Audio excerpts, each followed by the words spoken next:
We are all familiar with the egg-laying chicken model, but you may not know that small quail can also be providing millions of eggs every day. These mini eggs not only bring high economic value, but are also associated with a unique culture in Japan. Let's explore with me the quail farm in Toyohashi City, Aichi Prefecture, which produces high-quality quail eggs and has become a symbol of Japan's agricultural development.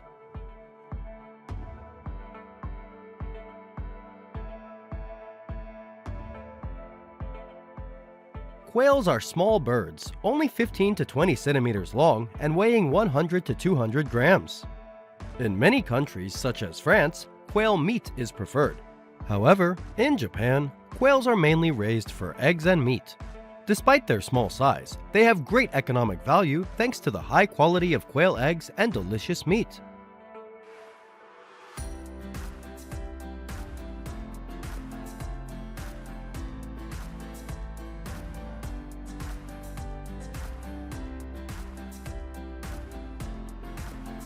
In Japanese cuisine, quail eggs appear in many dishes such as hapona, katayaki soba-an, kushikatsu, or bento side dishes.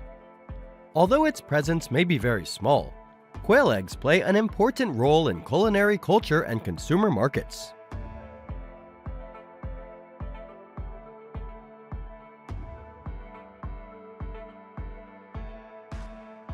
Toyohashi City, Aichi Prefecture is one of the areas with a warm climate favorable for poultry farming. Thanks to its special geographical location, located between two major markets, Tokyo and Osaka, the quail farming industry has flourished here since 1921. Today, Toyohashi is not only the center of quail egg production in Japan, but also contributes more than 60% of the country's quail egg production, becoming a symbol of local agriculture.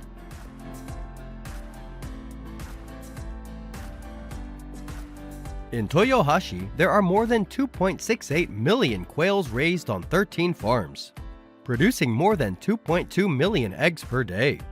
A typical example is the Hatano farm, which raises 280,000 quails and harvests up to 230,000 eggs per day. This is an impressive output, contributing significantly to the domestic quail egg supply and exports abroad. The quail egg industry in Japan does not stop at providing products. Farmers here also share quail farming techniques with students around the world. It can be seen that Japanese quail has become a famous brand, representing Japanese cuisine and agriculture.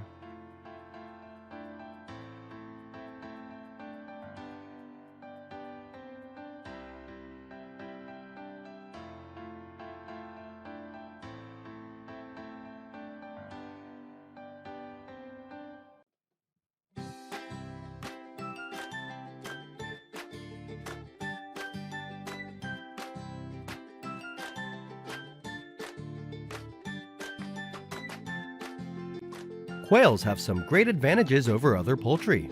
They do not require too much space and can be raised in large numbers in a small space. In addition, quails consume little feed, helping to save on feed costs. This helps farms maintain high profits. However, they are quite sensitive to stress, so it is important to choose a quiet place and provide suitable space. The environment for raising quails also requires a stable environment with stable temperature and humidity. Basically, they like warm places, so proper insulation measures are needed in the raised space.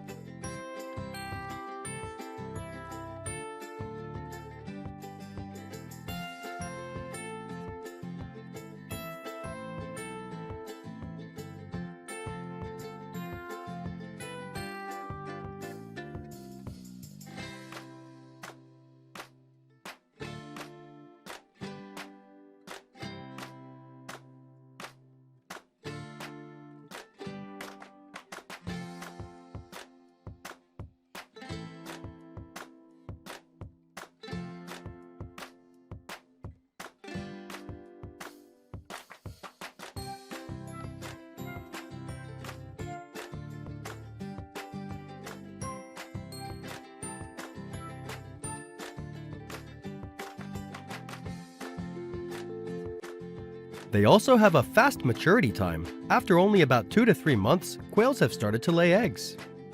Each bird can lay up to 240 eggs per year, with the weight of the eggs being about 8% of the bird's body weight. Quail farms in Japan often use closed and multi-level cage systems, which helps optimize space. Specially designed egg collection troughs help the eggs roll down automatically and move through a conveyor system to the collection area. This helps increase productivity and reduce labor.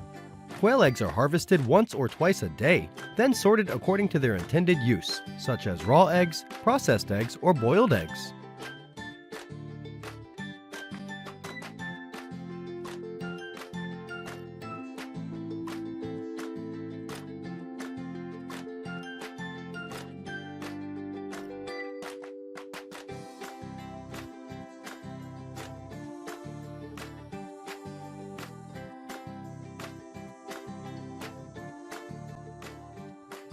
About 40% of the eggs will be boiled into processed foods, peeled and packaged.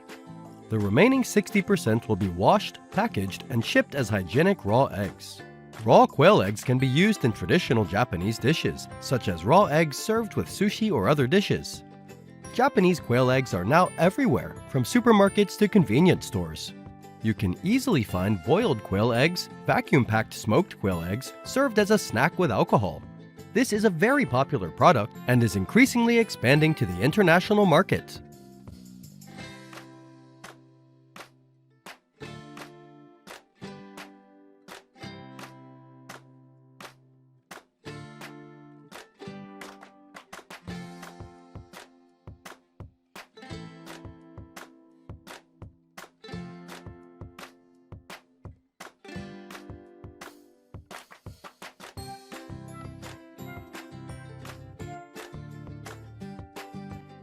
Have you ever wondered why quail eggs have brown spots on the shell, completely different from chicken or duck eggs?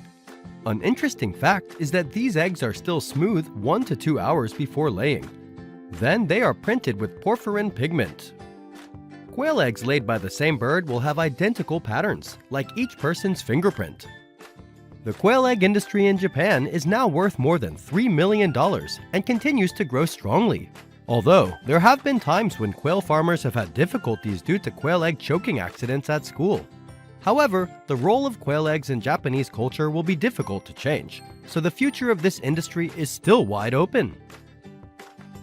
So, we have discovered the uniqueness of the quail farming industry in Japan, an agricultural industry with great potential and bringing a lot of economic value to the country. How do you feel about this? Don't forget to leave a comment to let us know.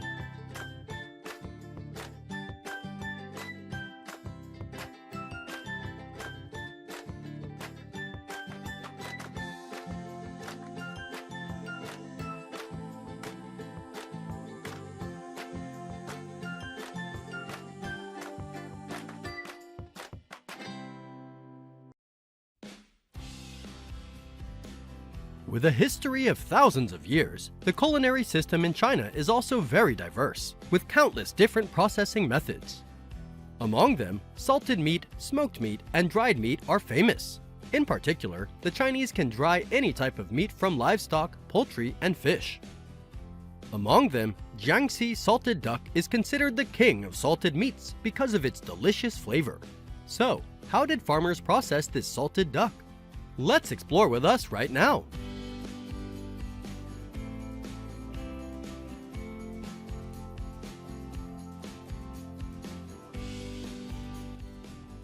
Salted ducks have been popular in China for hundreds of years, and were often prepared in winter to preserve food for the Chinese New Year. Nowadays, although there is no need to preserve meat, millions of ducks are still salted and dried every year as a tradition. Moreover, the demand for salted meat in China continues to increase every year, so regions with a tradition of salting meat have developed their salted meat into an attractive specialty. To be able to process millions of salted ducks every year, rural areas have maintained and promoted local duck farming. China is currently the world's leading duck producer with over 4.8 million tons per year, accounting for 67% of the world's total duck population. The regions with the highest concentration of duck farms are Shandong, Guangdong, and Fujian provinces.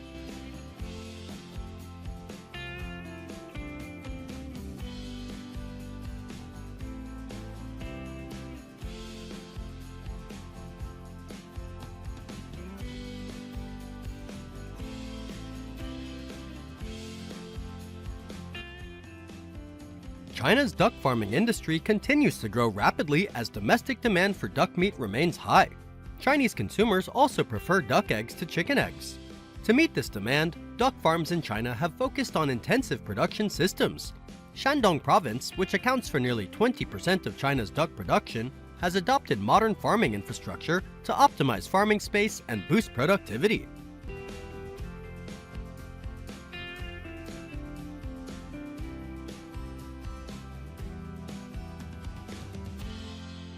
Duck farms are mainly family scale with free-range farming.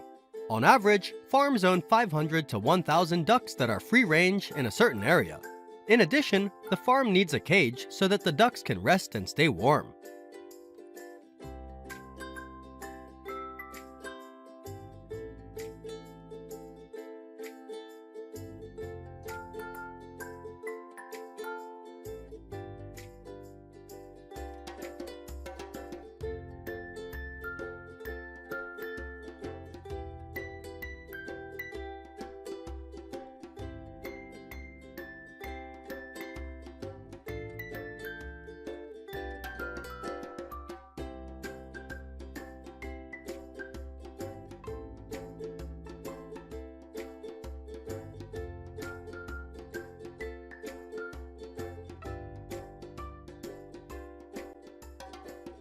Feed provided to ducks is mainly locally available grains or green vegetables.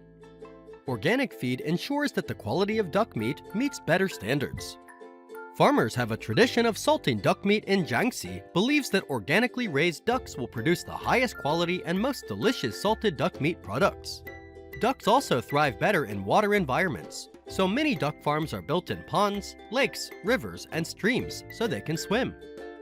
Free-range ducks that meet harvest standards will be harvested after 5 to 6 months. Traders will purchase ducks from farms and transport them to meat processing plants or wholesale markets.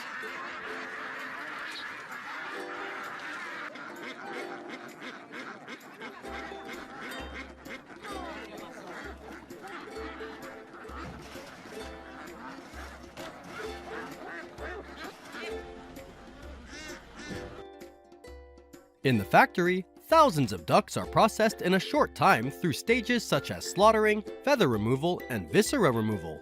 Each duck is cleaned to remove impurities, then quickly frozen for transportation to salted duck meat processing facilities.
Salted duck is a traditional delicacy in Gan County, Guangzhou, Jiangxi. Every winter, you can see iron shelves filled with salted ducks drying in the sun.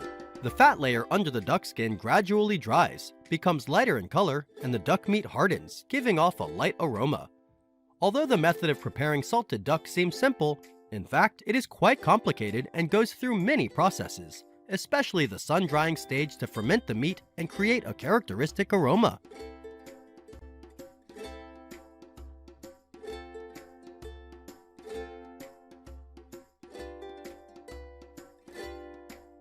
After being salted, the duck meat will be flattened to make the carcass look thinner and lose water easily when dried in the sun.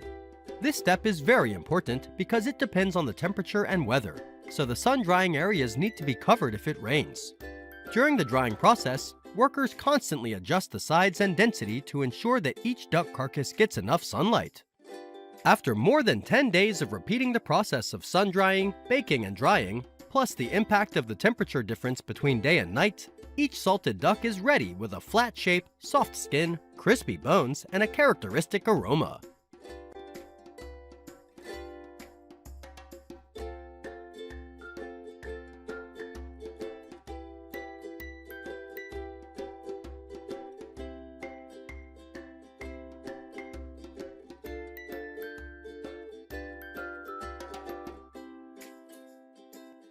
Salted duck is most consumed at the end of the year because Chinese people often give salted meat products as gifts.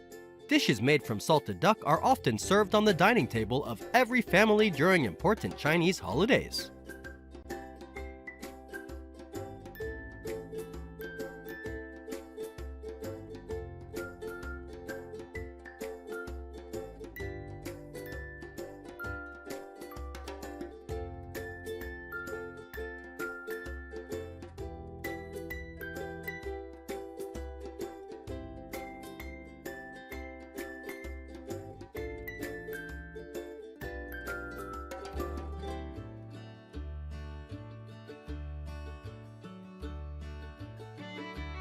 For many years, Japan has dominated the global cultured pearl market, bringing hundreds of millions of dollars in economic value to farmers. Pearls are small but possess unique beauty, making their value increasingly high. So, how do the Japanese maintain and develop this special economic industry? Let's explore pearl farms in Japan in today's video.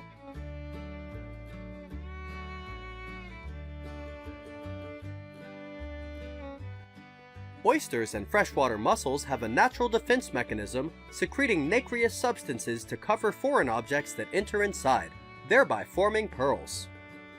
But unfortunately, not all oysters or mussels contain pearls, and finding natural pearls is very difficult.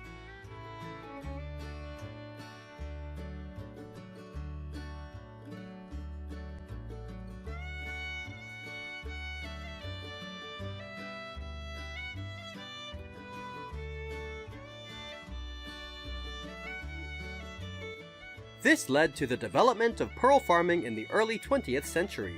Kokichi Mikimoto, the father of the modern pearl industry, succeeded with the Pinctada Fukata oyster, also known as the Akoya pearl oyster.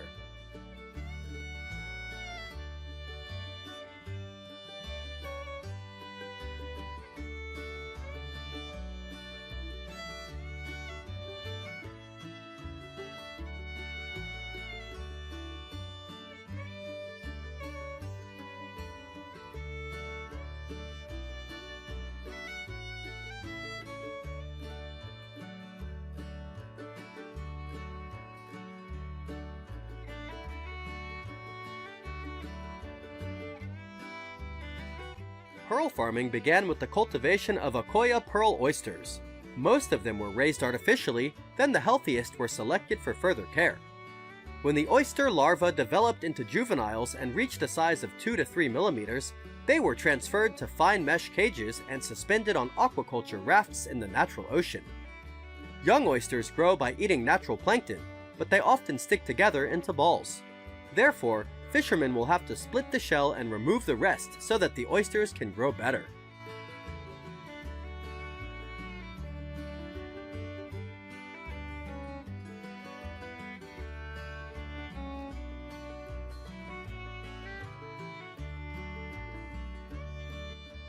After about a year, their size increases and they are transferred to larger nets.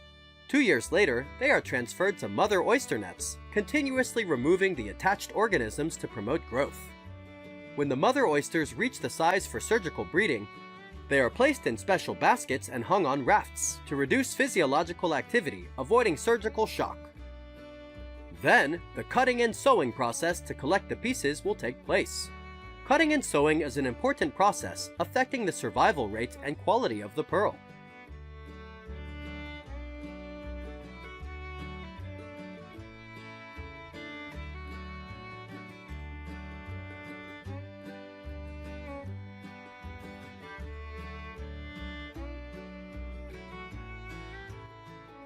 The work of inserting the nucleus into the mother oyster usually begins from April to October, when the water temperature becomes warmer. Before implanting the nucleus, the mother oyster is opened with special equipment. The implantation process involves inserting a piece of shell and nucleus into the mother oyster's gonad, which secretes nacre to create pearls.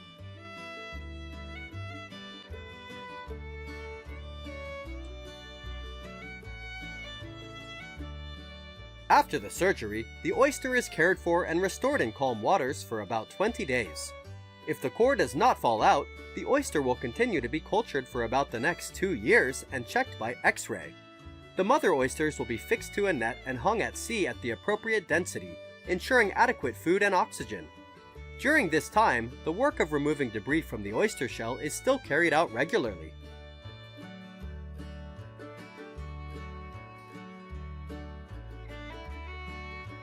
December to January, when the sea temperature drops below 13 degrees Celsius, is the ideal time to harvest pearls, because this is when the pearls have the most beautiful luster.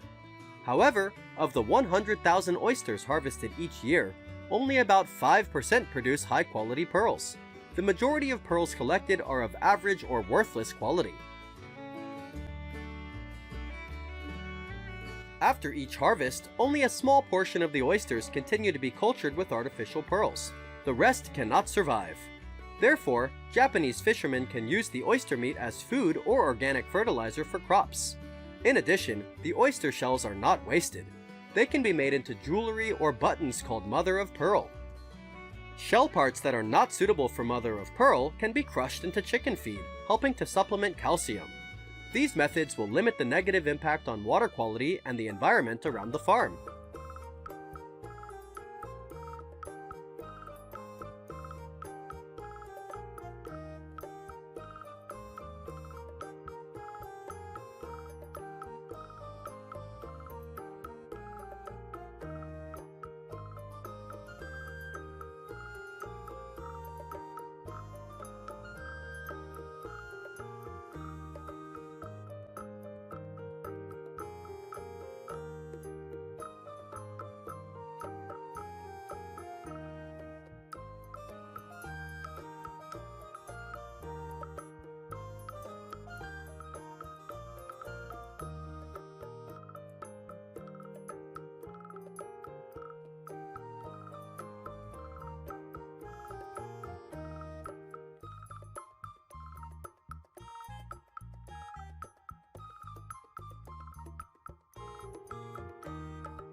Akoya pearls are famous for their luster and variety of sizes.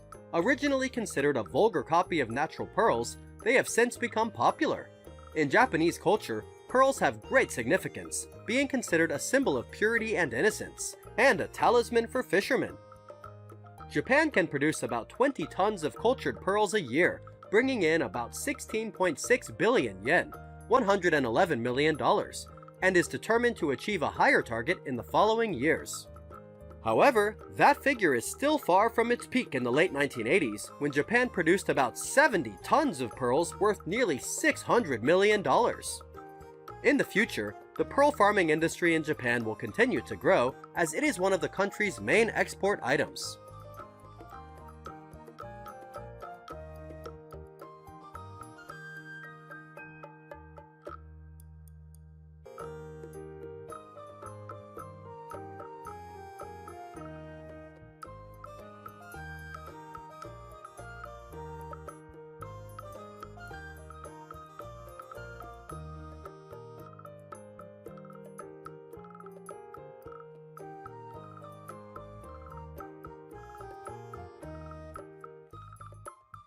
The pearl farming industry in Japan is still bringing positive values to the national economy. With modern techniques, they have created the largest and brightest pearls, helping Japan become a major center of the global cultured pearl trade. Today's video ends here. How do you feel? Leave your comments below to let us know. Don't forget to like, subscribe to receive the latest notifications.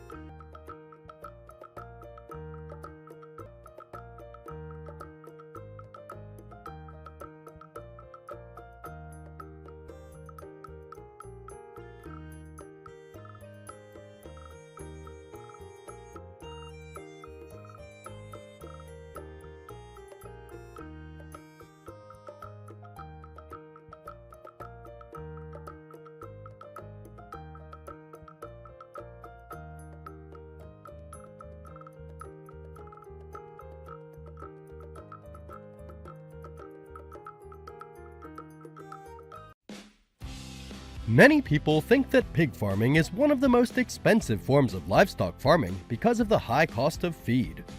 However, there are farms that have developed a unique pig farming model that does not spend a penny on feed.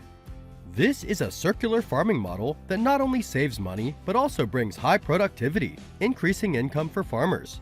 Now, let's explore with us how American farmers raise thousands of pigs using a circular model.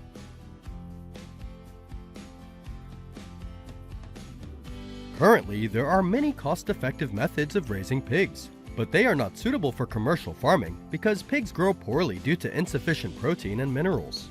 However, pigs raised with black soldier flies are different because they can grow faster and have higher meat quality than other farming models.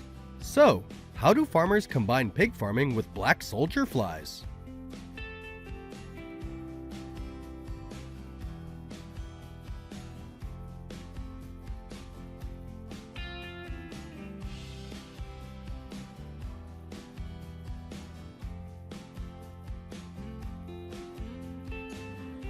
Pig farming in the United States is considered one of the most modern livestock industries in the world, with the pork industry contributing more than $62 billion to the U.S. economy.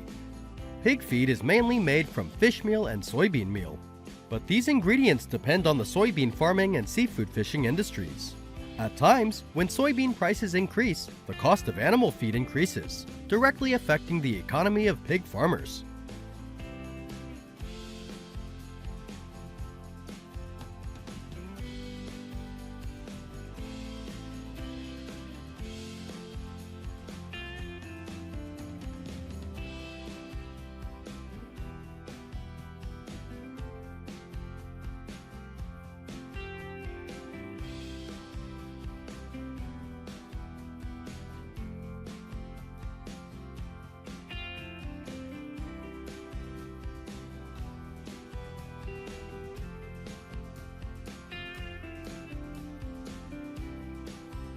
As the cost of animal feed increases, many pig farmers are in a difficult situation, and many farms have even gone bankrupt. Therefore, many farmers have to find other solutions to overcome this situation, and raising black soldier flies as pig feed has been applied by many farmers. Because before, American farmers mainly used black soldier flies as chicken feed. Now, it has expanded further in the animal feed processing industry.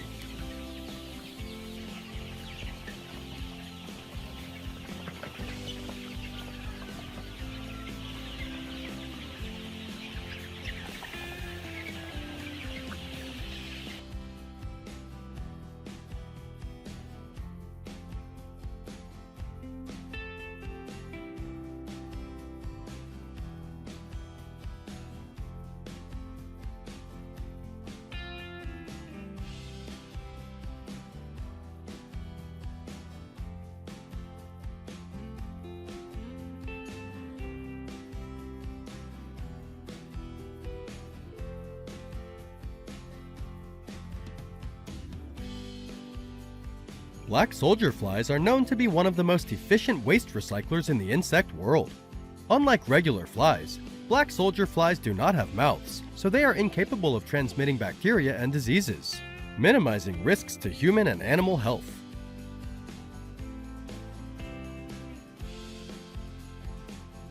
Adult black soldier flies have a single purpose: to lay eggs. The resulting larvae can feed on a variety of organic waste and pig waste.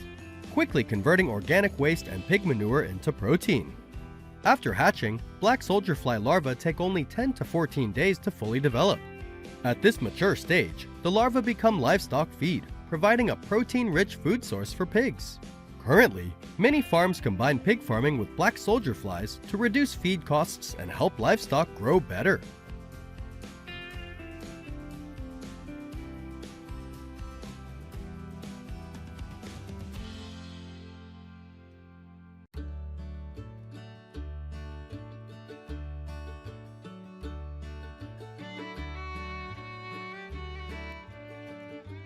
Black soldier flies are rich in protein, which increases the growth rate of pigs and improves the quality of their meat.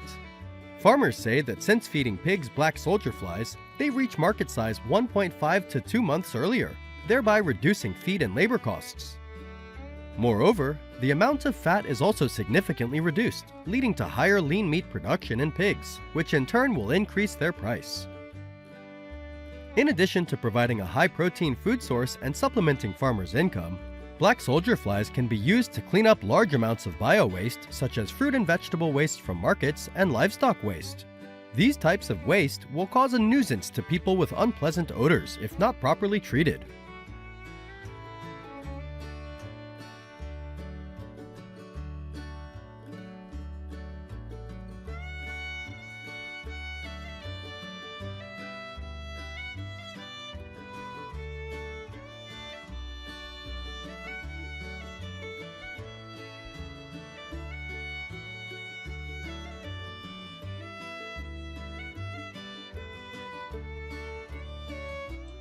Not only providing high-quality feed for pig farming, black soldier fly larvae also have many uses, such as waste treatment to create high-quality organic fertilizer.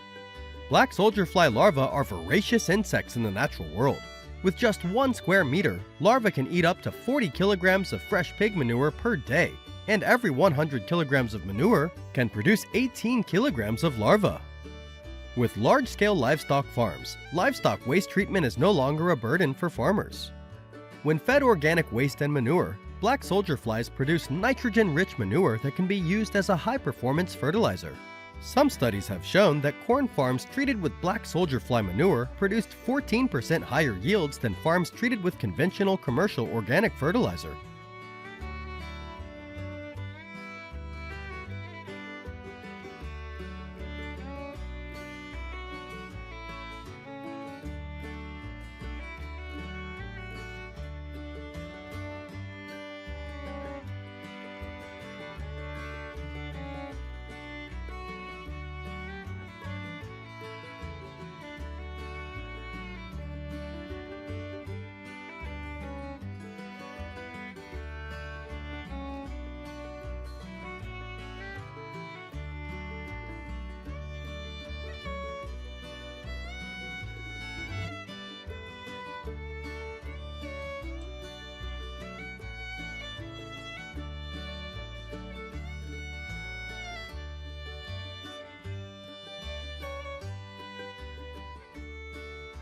Nowadays, pig farming in a rotational model combined with black soldier fly farming has become one of the most effective, cost-saving, and profitable forms of farming.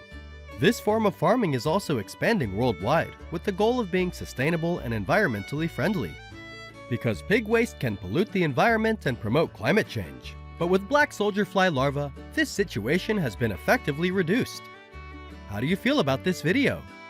Leave your comments below to let us know.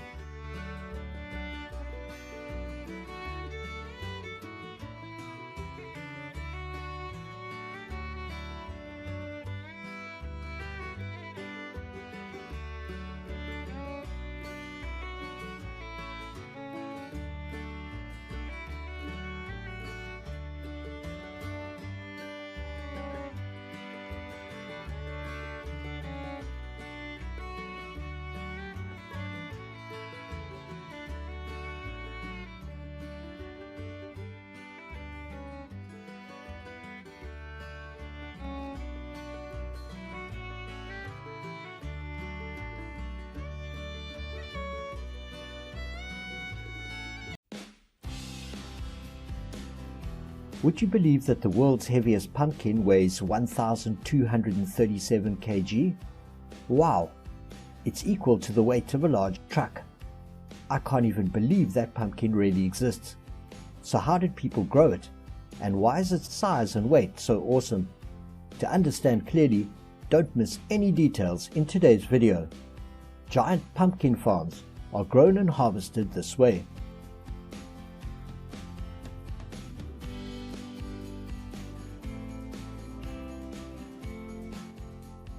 Of course, creating a pumpkin as heavy as a car is not simple, because regular pumpkin seeds cannot produce a giant pumpkin. Giant seeds are needed, but achieving great weight requires superior genetics and many other factors.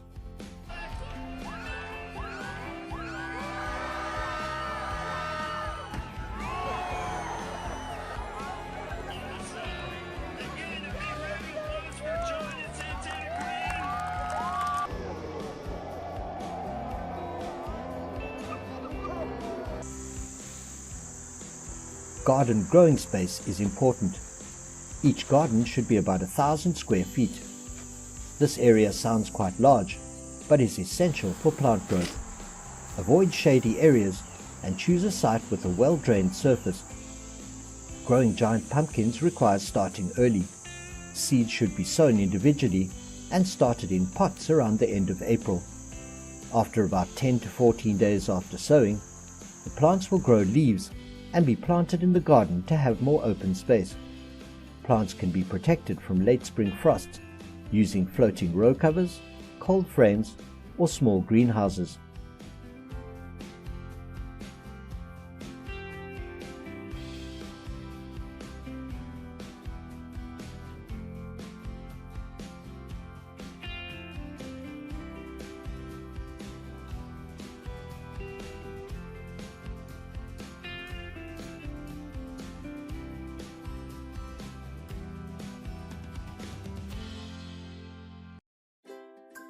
Pumpkins with shallow roots should be watered slowly with at least 1 inch of water per week if rainfall is insufficient.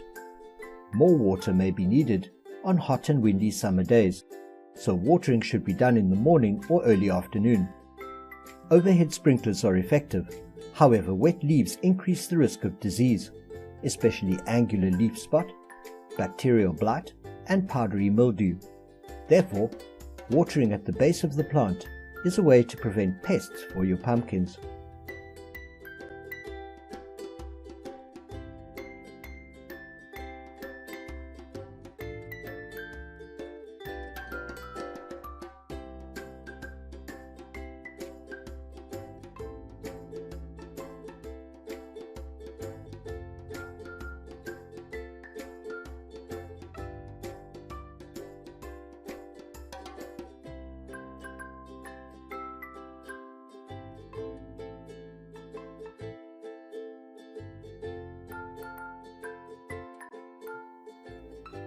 Once the pumpkins have fruited and reached volleyball size, cut them all back to just a single pumpkin per plant.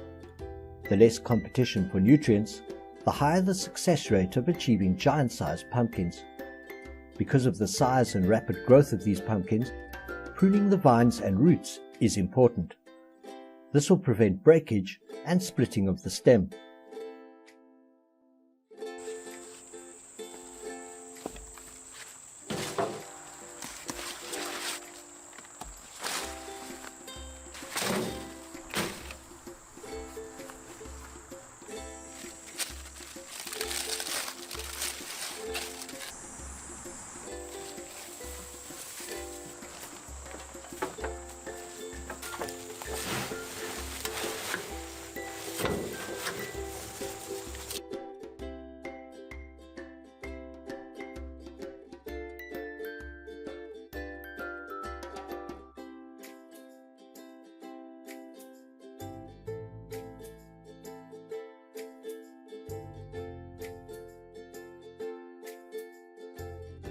To protect pumpkins from direct sunlight, shade them with burlap or other lightweight material.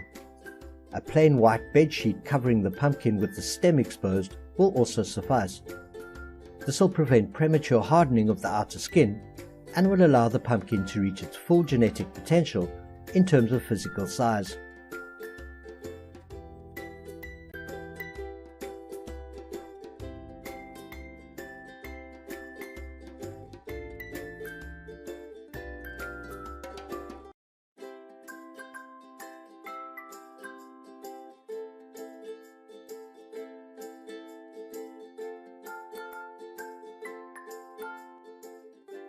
The day will finally come to harvest the giant pumpkin. With a weight of thousands of pounds, transporting them is not easy. Giant pumpkins weighing nearly 700 pounds will require a different kind of technique to move and transport them. There are several types of lift frames and belts that can be made for use with tractor-mounted loaders and front-end loaders. Smaller pumpkins can be transported in the bed of a pickup truck using a pulley system. So where are these pumpkins transported and for what purpose?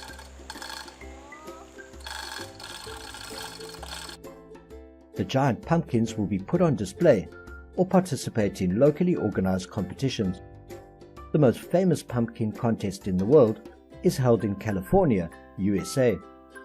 This contest took place for the 50th time, and this is the pumpkin that won the championship with a weight of up to 1,237 kg, successfully breaking the world record. Previously, the giant pumpkin recognized by Guinness weighed 1,215 kilos in 2021. Do you know how this giant pumpkin was treated after setting the Guinness World Record?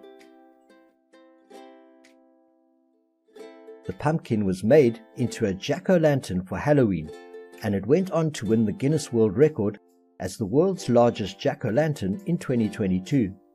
Have any of you seen a jack-o'-lantern? Is this one giant enough?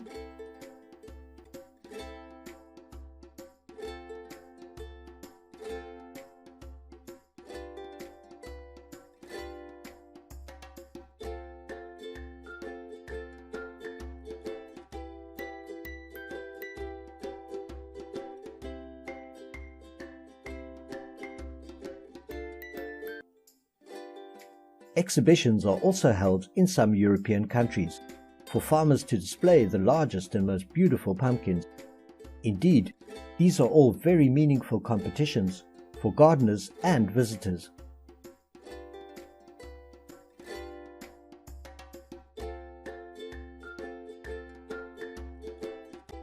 Do you find gardening interesting, especially pumpkin gardening?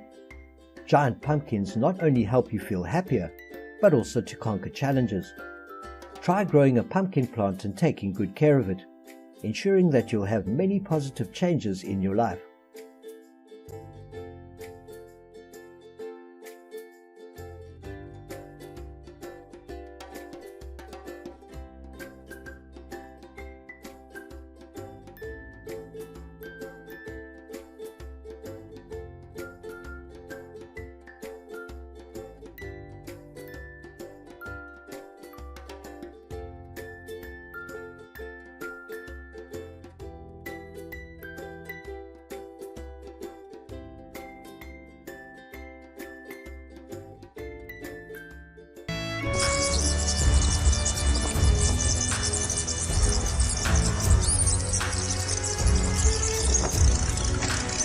Like migratory birds, fruit bats also make challenging trips each year in search of warm climates and abundant food sources. But is this journey as simple as it seems? Let's explore the huge migration of these Draculas in the animal world. Will they find a safe haven, or will they face threats from humans? Discover these interesting secrets in today's video.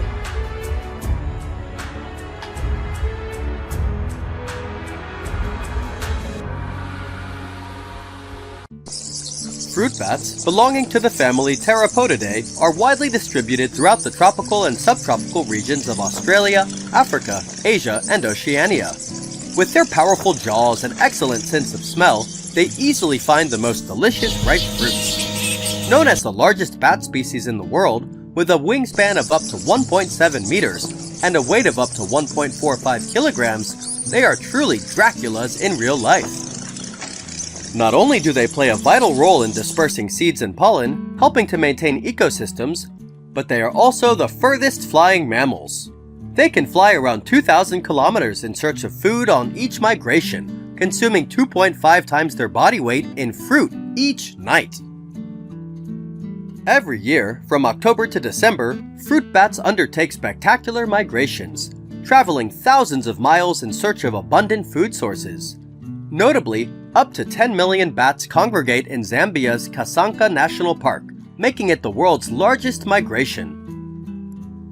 This journey is not only an adventure, but also helps to disperse seeds and sustain the lives of many species of plants. They contribute to maintaining biodiversity and ensuring the growth of many important tree species. The flight speed of these bats can reach 20 to 25 kilometers per night, proving their impressive mobility. But the migratory journey of fruit bats is not always smooth. Not only do they cause a lot of damage to agriculture, eating fruit and destroying crops, but they are also hosts to many dangerous viruses, threatening the health of crops and livestock. The situation is even more serious when forests are cut down, making their food sources scarce. Despite their beneficial role in pollination and seed dispersal, fruit bats can also have a negative impact on agricultural economies, reducing crop yields and quality.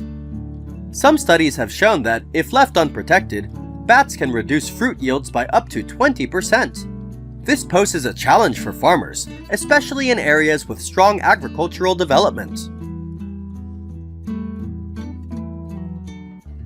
In the Mediterranean, Rosetus aegypticus bats are considered a major agricultural pest in Israel, Lebanon, and Turkey. They feed on a variety of commercial fruits such as apples, bananas, figs, and pomegranates, causing conflicts with farmers and leading to large-scale eradication programs. In Africa and the Indian Ocean, Terapis bats cause significant damage to mango, cashew, and almond crops. Control measures such as cave fumigation and hunting have been used, but damage remains severe.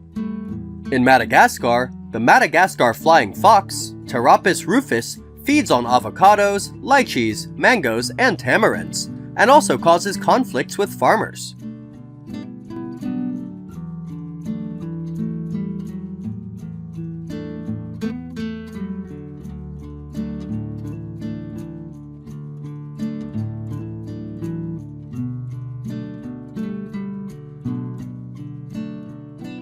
What if these bats accidentally make it to Southeast Asia?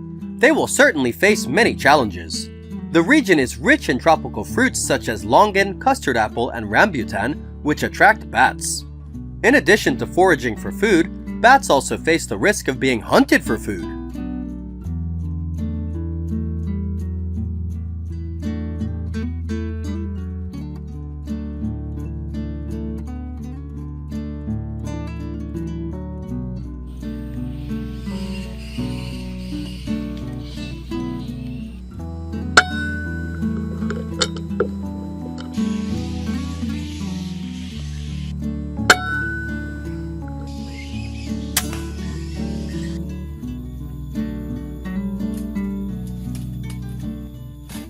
Southeast Asia is not an ideal place for migratory fruit bats because of hunting for their meat.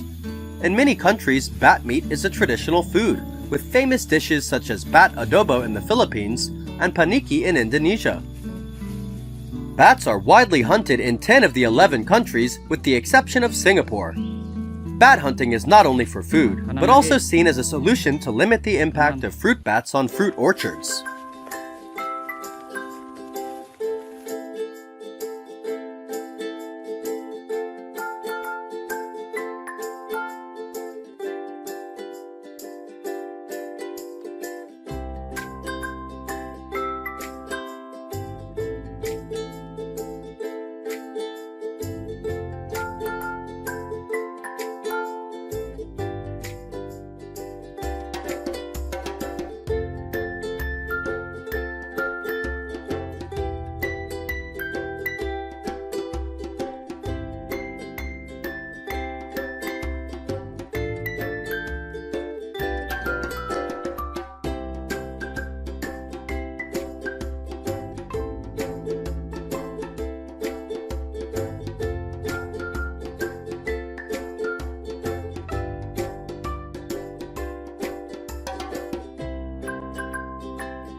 ini dikasih air juga makan.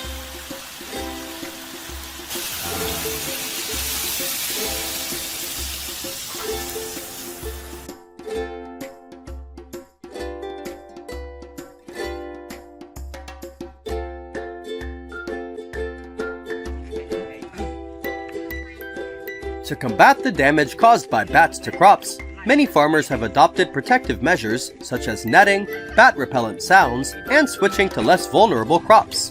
Netting has been shown to be effective in protecting crops from bats and other animals. Additionally, pruning trees to keep them at lower heights also makes it easier to net and protect crops.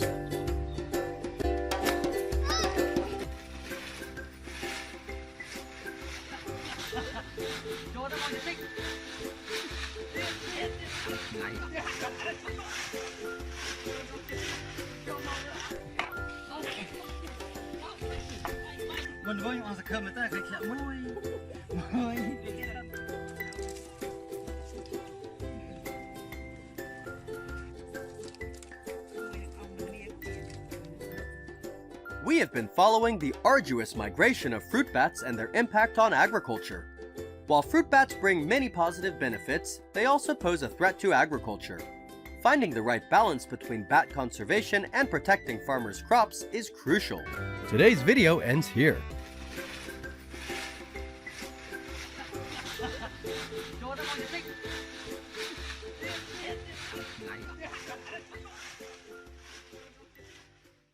Did you know that garlic was once shunned by British and American cultures because its pungent smell lingered even after meals? However, by the late 1900s, the United States had emerged as the garlic capital of the world. About 24,000 acres of garlic were grown each year, yielding a total of about 400 million pounds. Large-scale factories and farms were once the pride of their country. So, what happened to the industry? Why did the million-dollar garlic factories close? Join me in today's video to find out the truth.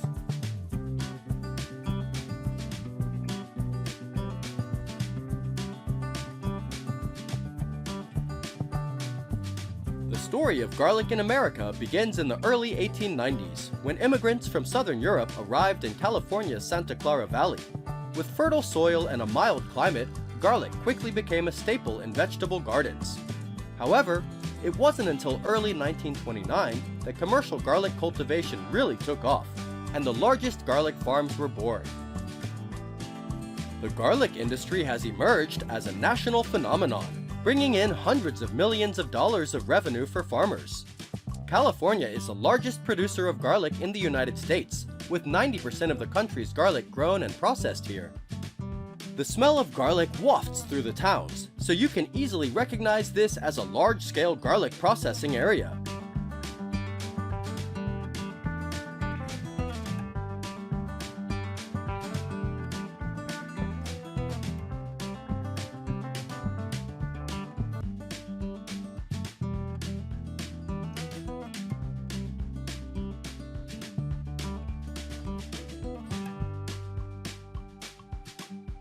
In the United States, garlic is usually planted in the fall, in carefully plowed and prepared raised beds. The timing of planting is extremely important. Plant early enough so that the soil does not freeze before the root system develops, but late enough that they do not emerge from the ground. According to statistics, there are hundreds of varieties of garlic grown in the United States, but the most common on farms are California early and California late. The garlic cloves will be planted about 1.5 inches deep. On large-scale farms, garlic planting is mainly done with specialized transplanters, which optimizes time and effort. Garlic takes about 9 months to grow and is ready to harvest when 40 to 60% of the leaves turn yellow, usually around mid-July.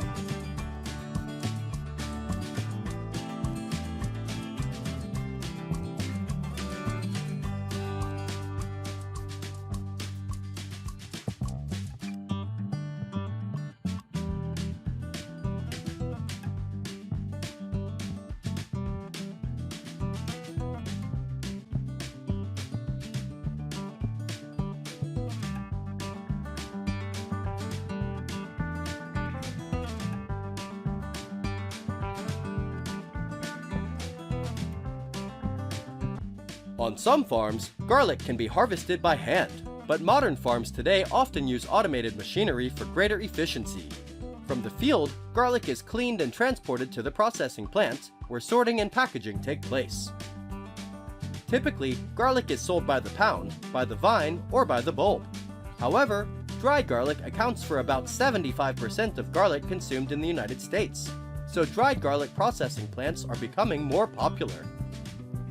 Modern high-capacity machinery ensures that garlic is supplied to both domestic and export markets. One of the largest and most famous garlic producers in the United States is Gilroy, California.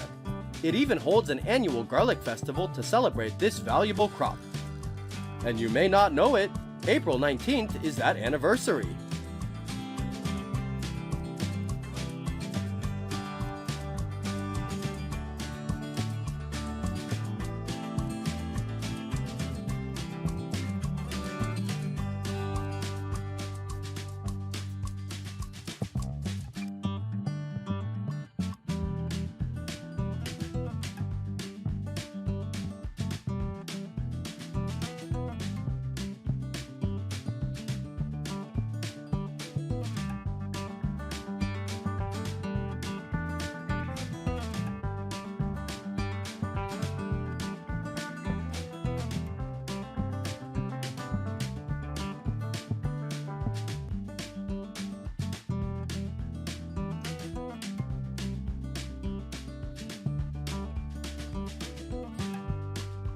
While once the garlic capital of the world, the US garlic industry has lost that status.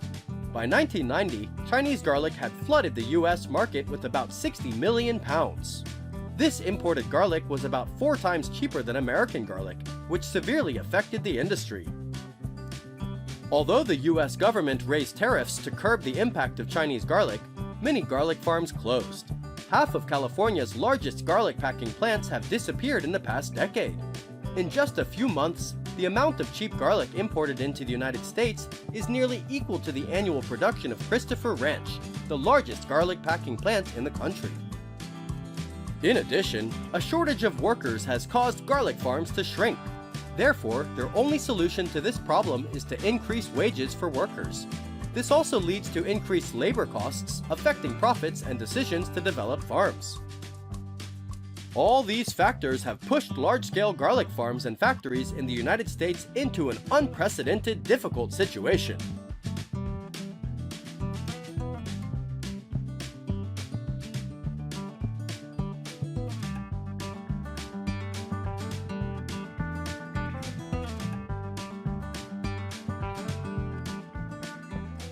The garlic industry in the United States is no longer as dominant as it once was. But in this situation, farmers still find a ray of hope.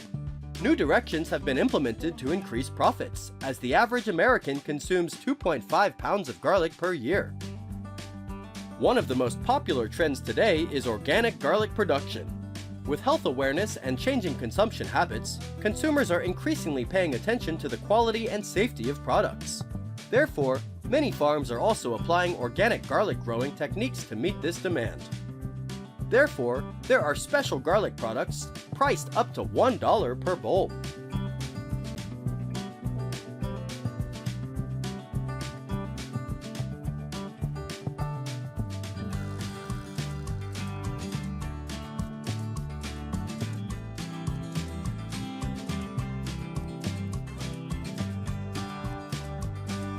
In addition, increasing modern machinery and equipment and reducing labor are also effective ways to increase productivity and limit costs. Farms are gradually focusing on product quality. It is predicted that garlic production in the United States will continue to increase in the coming years. This is a positive signal for garlic factories to recover and develop in the future. Do you think the US garlic production and processing industry will regain its glory? Please share your opinion in the comments section.